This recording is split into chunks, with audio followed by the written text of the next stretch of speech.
Нийслэлийн төр захиргааны албан хаагчид эх 7 хоногоос эхлэн нэг өдөр захимаар ажиллана.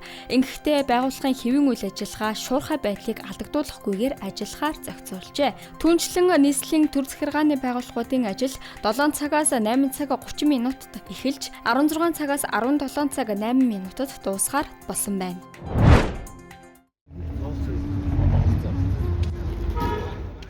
Скутер мопедыг явган хүний замаас бүрэн гаргаж автозам руу оруулна. Тодруулах бол моторт тээврийн хэрэгсэлтэй явган хүний замаар зорчихгүй, харин автозамын баруун талын хөвөөгөөр зорчино. Уг соёлыг хэвшүүлэхээр эхний ээлжинд баг тойрог хэсгийн 86 байршилд 185 алба хаагч ажиллах гэж байна.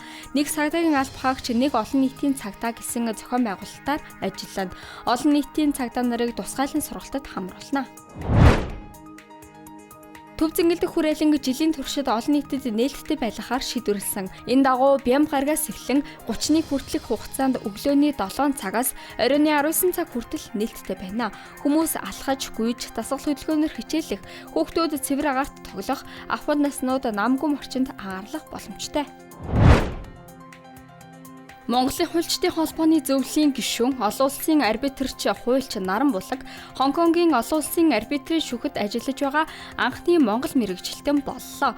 Тус шүүх нь үндэстэн дамнасан корпорацууд, хөрөнгө оруулагчид болон өндөр үнийн дүн бүхий олон улсын маргааныг хянан шийдвэрлэдэг. Азийн тэргүүлэх дэлхийн 3 дахь том олон улсын арбитрийн шүүх юм. Энэ этгээгийн компани манай когсжих нүүрсийг худалдан авах сонирхлоо илэрхийлж 5 толгойн нүүрсний дээжийг туршиж үзэх хүсэлт тавьжээ. Туршилт амжилттай болбол борлуулалтын шинэ гарц нэгдэх юм.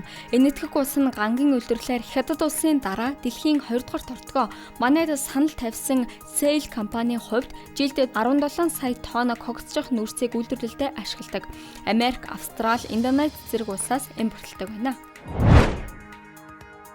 Брэдэд 77 настай эмэгтэй ходоодонд хар чавганаас үүдэлтэй чулуу үүсснийг эмчнэр гарган авчээ. Тухайн эмэгтэй 1.5 чавга эзсний дараагаар эмнэлэгт хүргэгдсэн байна. Ходоодонд ургамлын гаралтай хоолны бөөм фитобизавр үүссэн. Ойролцоогоор 10 см-ийн хэмжээтэй байжээ. Энэ жил 3 дахь удаага ийм явдал гарч байна. Тиймээс хурмаа, чавга зэрэг жимсийг идэхдээ болгоомжтой байхыг эмчнэр анхааруулжээ. Ice Global-ийн цөөн хормын мэдээ байлаа. Ажлын амжилт хүсье.